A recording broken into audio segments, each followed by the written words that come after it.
Welcome to Never Too Late for Fitness Radio, bringing baby boomers proven strategies and innovative products for getting fit, staying fit, so you can live a longer, healthier, and happier life. Here's your host, best-selling author and fitness advocate, Phil Ferris. This is Phil Ferris, and welcome to our show. Never Too Late for Fitness Radio provides answers and straight talk about fitness, nutrition, and healthy lifestyles for people over 50. Our goal is to educate and advocate health and fitness strategies that help you live a longer, healthier, and happier life. If you're facing cancer or you have a loved one who is, there is hope and there are options. My guest today is Karla Mans Giroux, health coach, lifestyle consultant, speaker, cancer thriver, and Radical Remission's coach and teacher. Also, a longevity geek with a goal to live to be 100. As a two-time cancer thriver, Karla has 17 years experience on her journey to health and healing. In 2003, she was diagnosed with breast cancer at the age of 37. She did mostly conventional therapy with some complementary treatments. In 2014, she was diagnosed with stage 4 metastatic cancer that had gone to the bone. This time, she used an integrative approach and is proud and pleased to say that there is no evidence of disease, NED, since 2016, over 3 years. Because of her own experience, Karla is passionate about helping others find healing with an integrative approach. She is certified as a Radical Remission's health coach and workshop facilitator, so she teaches people about the 9 key factors that can help them survive cancer against all odds, based on the research of Dr. Kelly A. Turner from her New York Times best-selling book, Radical Remissions. Thank you, Karla, for being on the show today. Thank you, Phil. It's a pleasure to be here. Now, hearing the word "you have cancer" can be devastating. You experienced it twice, and have decided to leverage your experience, your passion, and training to help others on their journey to recovery. Can you tell us a little bit about who you work with and how you help them? Sure. Yeah, I did hear those words twice, and it is devastating. But you take a couple of days and you try to figure out what to do next. And I am passionate about helping other people with cancer, and specifically women like myself who are experiencing breast cancer. I can absolutely relate to anyone with cancer, but I know that it is really beneficial to talk to somebody that has walked a very similar path to your own, someone that's been there, done that. And especially in the case of breast cancer, when you're facing the potential of losing a breast, that can be a very, very difficult thing. And so you do typically want to talk to someone that has a very similar experience to your own. Okay, so once the reality of cancer sets in, what are the biggest challenges your clients face, and how do you help them? Yeah, so the biggest challenge is really, it's overcoming the fear, figuring out how to move forward, get unstuck, and take that first step towards that healing journey that you need to now go on. And there's often a lack of hope, because when you hear the words "you have cancer," you're typically also given a prognosis with that diagnosis.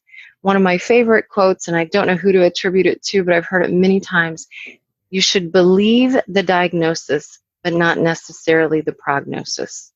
So doctors are experts in their field, but they're not God. They don't know what the outcome truly is going to be.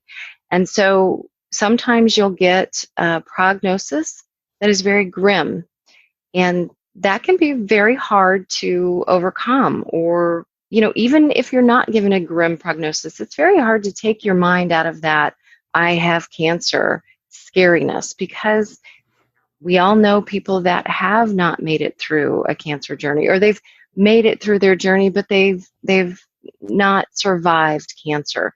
And so it's scary, and it's hard to move forward, and it's hard to have hope.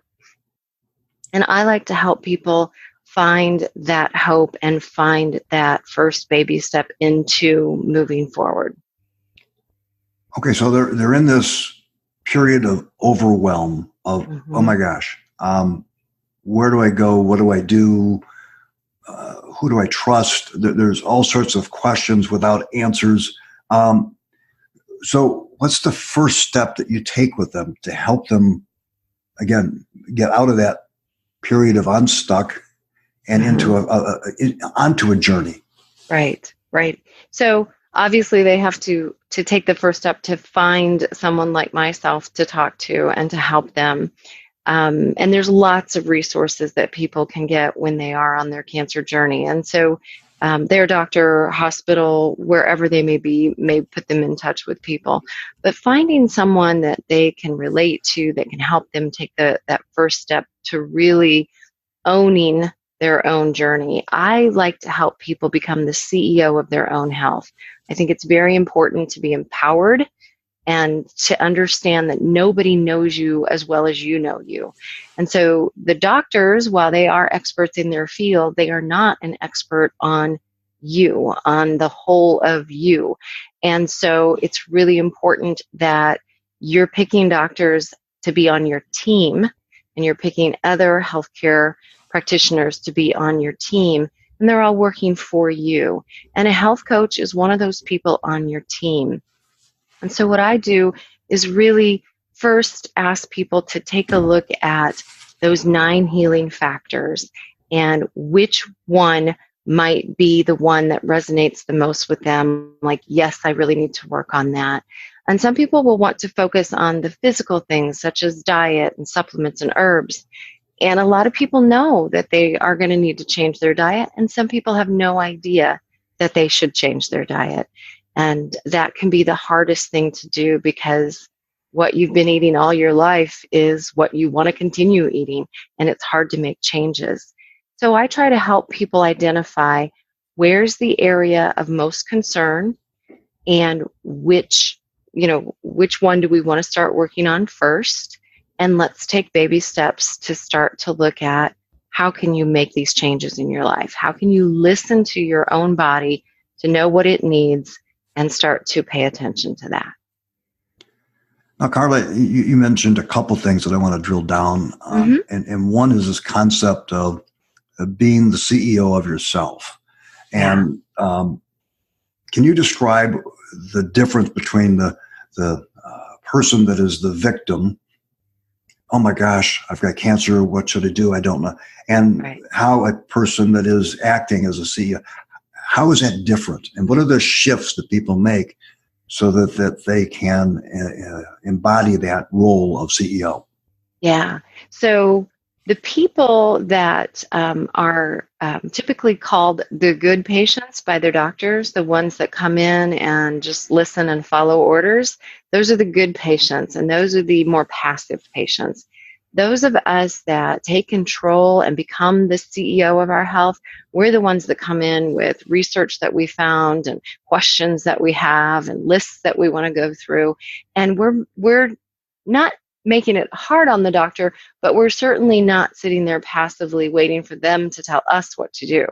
We're telling them what we want and what we need and how we want and need it. And just because that doctor has been your doctor, or it's the first doctor that you were advised to go to, doesn't mean that's the doctor that's your doctor that you need to stay with.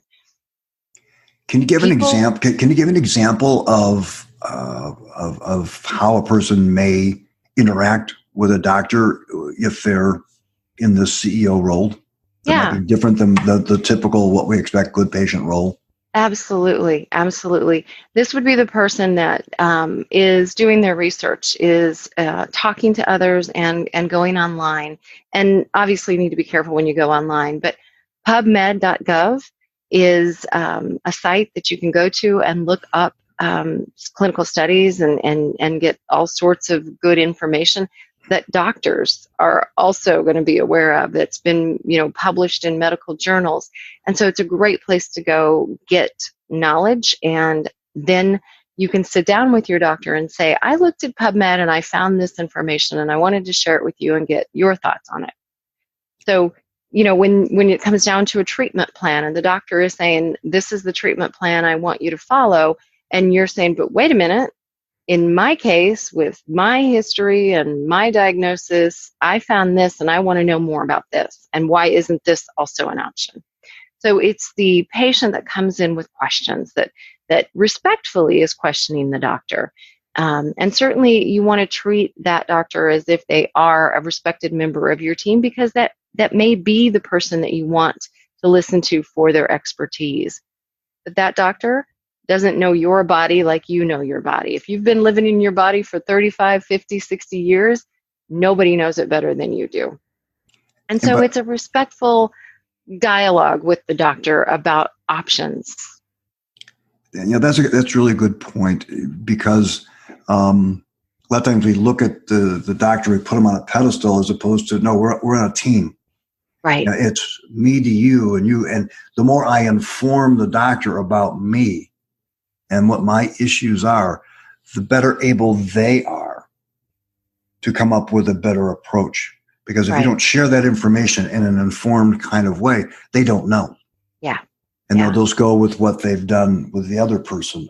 Exactly. And that's, it's black or white. No, there's lots of shades of gray in almost every treatment approach. And, every body is different. So, if I had a twin sister and she was going through breast cancer at the same time I was, it would still be different. She's different than I am. So, yeah, it's important that you empower yourself to take that little bit of control you can. In Dr. Turner's book, the 9 factors, the one about taking control of your health, is actually been renamed to empower yourself, because she realized after writing the book that you can't really have control 100% of the time. So rather than taking control of your health, it's now empower yourself, and that gives you the position of, I know me, I know what's best for me, and I'm looking for your expertise and your guidance on what you do know. Okay. And so, we've talked about empowering, we've talked about the fear factor. Can you talk a little bit about helping people find hope? Absolutely. Hope is so important on this journey through cancer. And I think that no matter what diagnosis you have, there is always hope. And as soon as you lose hope, you really do lose. And I hate to use the term battle. I don't subscribe to it's a fight, it's a battle. I subscribe to the fact that my cells have gone awry. I've got some naughty little cancer cells that aren't behaving themselves. I'm going to love them back to health. And so when you're on this journey, you really need to pay attention to the language that you use and how you talk about things. But hope is so important to have that. And again, I go back to the quote, believe the diagnosis, not the prognosis. You are not a number. You are not the statistics. And no matter what, in the statistics, somebody beat the odds. Why shouldn't it be you? And the book, Radical Remission, that Dr. Turner wrote, is a book that really gives a lot of hope. In the book, she's telling stories of survivors, radical remission survivors who went through their journey, and in the end, they beat the odds. In many cases, the stories she's telling of these survivors are people that used conventional treatment, but it failed them. And so they were sent off to hospice with 3 months, 6 weeks, whatever, left to live. And yet they survived. So they did their conventional treatment, but there was nothing more conventional could do for them. And so they turned to maybe some alternative or more complementary types of treatments. They started doing things that, you know what, if I only have 6 months left, I'm going to do the things I love to do. And guess what? That put them in remission. They started listening to what their bodies wanted, and they found their remission. And so it's a very inspiring book, full of hope. And I think that if people read it, they will find there's stories in there of all different types of people, different ages, walks of life, different types of cancers. And you often find a story in there that is similar to yours.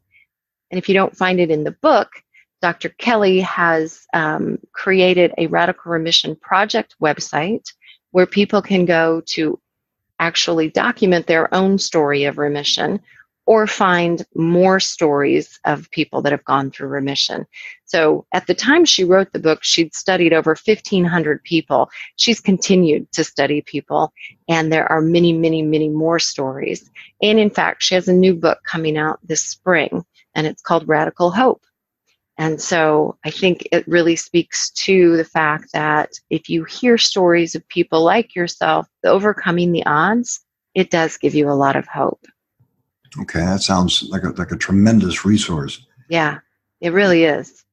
Now Karla, you talked about, conventional and then kind of complementary. Perhaps you could share what are some alternative or complementary approaches that people commonly use that help them in their radical remissions. Yes, if I may, I'd love to just run down real quick the 9 healing factors, and then I'll talk a little bit more specifically about the alternative things. So the nine healing factors really they're not conventional factors, because as I said, they're the patients that Dr. Turner studied had already done conventional, and when it failed and they were left with nothing more, they went off and did these things. So number 1, finding strong reasons for living. Number 2, empowering yourself, or as I mentioned, it was previously called taking control of your health. Number 3 is radically changing your diet. All of the radical remission survivors that Dr. Turner studied either greatly reduced or even eliminated meat, sweets, dairy, and processed food. The 4th one is taking herbs and supplements. That's one you need a practitioner to help you with, but all of the radical remission survivors were taking some sort of herbs and supplements to help support their body through the process. And then the 5th one is increasing positive emotions, and then releasing suppressed emotions, following your intuition, embracing social support, and deepening your spiritual connection. So of those 9 factors, only 2 of them are physical, the radically changing your diet and taking herbs and supplements. The other 7 are emotional and spiritual sorts of things. So they're by no means conventional. There is no oncologist in the conventional medical setting that's going to tell you to go follow your intuition or, be sure you increase your positive emotions. They don't even tell you that you need to change your diet. Conventional oncologists and doctors are not trained in nutrition. At best, they get a couple of days of training in their years of practice. Maybe it's improving and they're getting a couple of weeks these days, but they are not trained in nutrition. So they don't tell you that you should change your diet. But there is research and there are studies that prove that sugar feeds cancer. So if you have cancer, what's the first thing you should stop doing? Stop eating sugar. Yeah. Right? If it feeds the cancer and you want to starve that cancer, then you should cut out sugar. And that's so hard for people. They get so hung up on the radically change your diet piece. And, the whole red meat thing and not eating meat or animal products is also very hard for people because it's just such a part of our standard American diet. Okay. So now, if you would, Karla, would you explain a little bit how your cancer experience and your training influence your decision to become a health coach and the way you practice? Sure.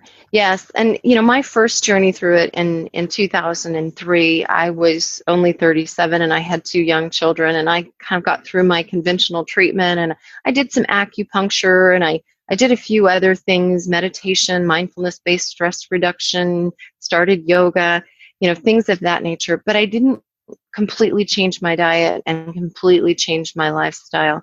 I had those 2 little kids to raise and a career to worry about, and that's kind of what I did. I got back to the business of living. But in 2014, when I got my metastatic diagnosis, when it's stage 4, it feels so much more like a death sentence. It's so scary. But I actually had the blessing of an oncologist who told me, in your case, this is not a death sentence. This is a chronic disease we can manage. And so I got to work immediately managing it. And that's when I did many of these 9 healing factors, even before I had read Dr. Kelly's book. So I had already started tweaking my diet and had cut out processed foods and dairy. And so I just needed to eliminate the meat and a couple of other things and, all sugar.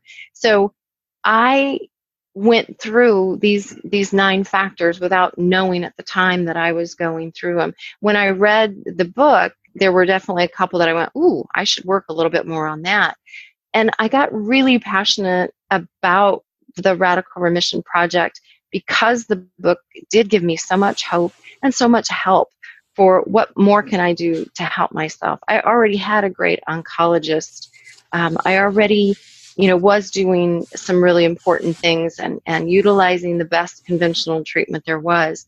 What I needed to do was support more of it. And having already been the CEO of my health, always, I knew that this was up to me, that I couldn't just follow doctor's orders. I did actually end up firing my conventional doctor and hiring an integrative doctor. I wanted somebody that wouldn't tell me to go eat a brownie or have a margarita or roll their eyes at me when I asked about a supplement or some alternative or complementary form of treatment. And so I found an integrative doctor that was much more of a partner with me. As I was the CEO of my health, he became my expert and fully supported my decisions and my choices. Certainly when I said I want to stop conventional treatment, he talked me out of it and said, no, we need more time with this. But it was a partnership, and that felt so much better. And having gone through this and seeing how hard it is to sort of put together your own team and put together your own program and have to do this by yourself, I wanted to support other people to make it easier for them, because you do still, even if you hire an integrative doctor, there are still pieces and parts that you're going to need to pull together on your own. And the doctors can tell you what you need to do and why you need to do it, but they don't necessarily go into the how. And they're not there to support you as you figure out the how. That's where I come in as a health coach. I can help with the how. How do you do this? How do you take that first step towards not eating sugar and dairy and meat anymore? How do you take that first step towards listening to your intuition? And by the way, what is intuition anyway? So I can help people figure out how to make the changes. And my corporate background is in change management. And so I have a really good understanding of what it takes to change and why it's so hard for people to make change, make changes in their lives. Even when their life depends on it, not everyone can make those changes. And so I'm really passionate about helping people figure out how to make those changes and take those first steps toward their optimal health and healing. It's fascinating. Now, help me understand, what really is, there's got to be some misconceptions about what a health coach is, because your job is not to come in there and tell them what to do. Right. It's kind of the how. Can you kind of explain define more what a coach does and what people will experience when they work with you? Absolutely. So, it's health coaching. It's not personal training. It's not, I'm not a nutritionist. I am here to support and guide you through these changes that you need to make on your journey, whatever they might be.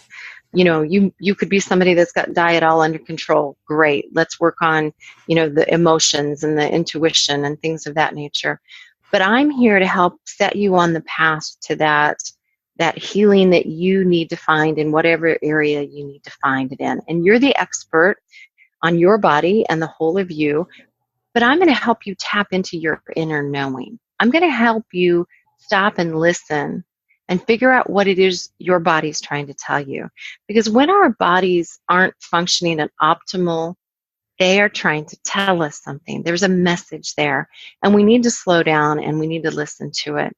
And so I put the client in the lead. I'm standing just behind and beside them. So they're in charge and they're the expert on them, but I'm helping to guide them to find their way, to listen to that inner knowing and work out what is it they need the most. And I can help guide them through these 9 healing factors, focusing on the ones they want to focus on. But I'm also teaching them how they can apply those factors to their lives, and I can give them practical exercises to try. I can advise them on their lifestyle changes that are going to help support their health goals. And I'm also there as an accountability partner. So they know they're going to have a session with me, and that holds them accountable. And I think human nature, we all need some accountability. Everybody does better when they know somebody's watching them. But I can also help them explore their resistance to change. So if they check back in with me in our next session and they didn't achieve what they wanted to, well, that's okay. Let's just explore why. What was it? Let's dig a little bit deeper and understand, where's that resistance coming? What are the triggers? And then we can figure out how to overcome and add in something new, a new trigger. Let's replace that bad habit with this new habit. And so having somebody to talk this through with and help them along their way really is important to that healing team. And I found it to be a very important part of my healing team when I was going through it.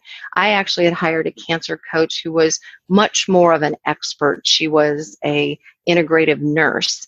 And so she was able to give me actual protocols and things of that nature. So I don't work in that way as the expert in any particular area, but rather as the guide to help you find your way. And then I'm relatable. I've been there. I've got my own experience through it. I can empathize. I know the language of the cancer journey. I know the feelings.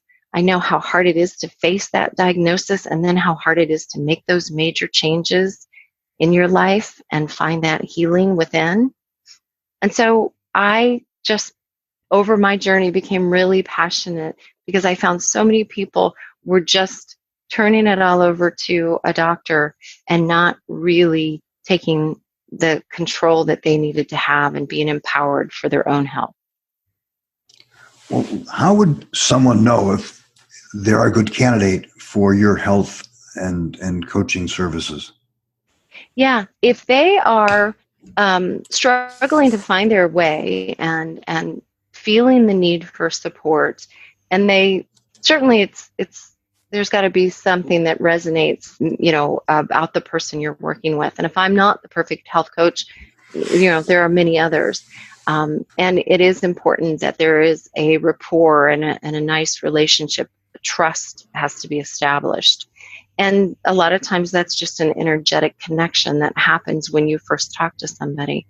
But I can offer anyone that wants to talk for 30 minutes an introductory conversation. We can get to know each other a little bit. I can talk a little bit more about how I help. And then they can determine if there is a rapport there, if there is a resonance there, and they want to work with me. I'm very happy then to set it up in the way that works best for them.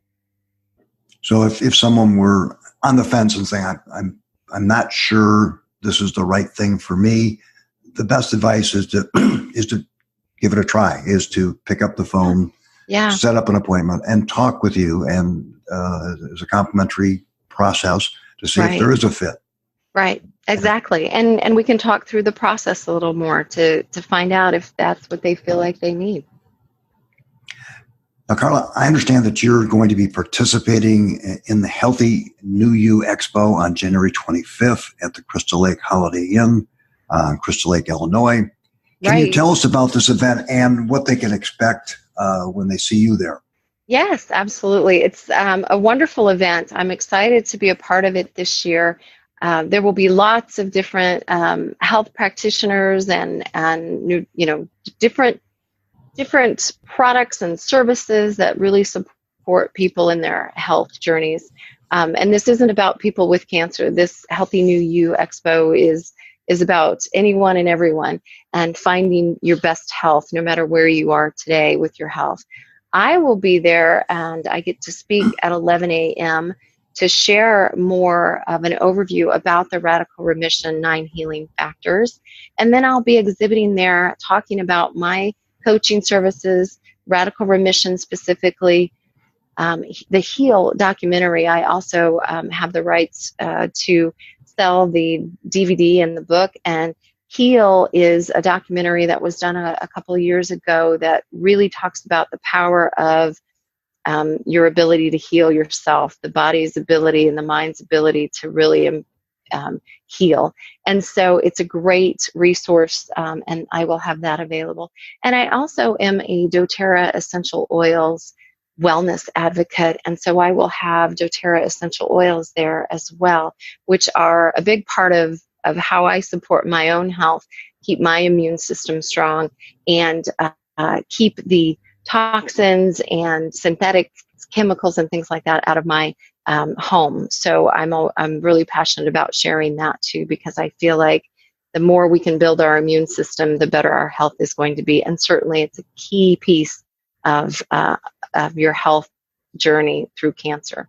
So I will be there all day that day, and happy to visit with anybody that wants to stop by and talk about Radical Remission or health coaching in general. Well, great. And that's at the Holiday Inn Crystal Lake on January 25th from 9 to 4. There's activities for everybody in the family. There'll be activities, there'll be events, raffles, there'll be food sampling. So it's a fun day. Please come out and see Karla and the rest of the vendors. Now, Karla, if people want more information about you and KMG Coaching and Consulting, where should they go? Yes, they can go to my website, which is kmgcoach.com. And if they want to book a complimentary session with me, they're able to do that right from my website. And there's more information about my services, about upcoming Radical Remission workshops. I have 3 booked out already. So February, there's a 5-week workshop that covers the 9 factors. And then in April and June, I have weekend workshops, 2-day workshops that also cover those. And those are all being held in Lake Zurich. And that information is all on my website, or they can call me at 847-306-9599. All right. So that is 847-306-9599. Give Karla a call. Check her website out. There's a lot of great resources there, and get the information you need to feel empowered to take the right steps on your journey to better health. So, Karla, thank you so much for sharing the information, but more importantly, thank you for sharing your passion and your story and helping our people find a way to hopefully the same journey you've had in terms of the process and the journey with cancer. So thank you for being on the show today. Thank you, Phil. It was a pleasure. Have a great day. You too. You've been listening to Never Too Late for Fitness Radio, hosted by Phil Ferris. To learn more about the guests or resources on our show today, or to listen to past episodes, go to nevertoolateforfitness.com.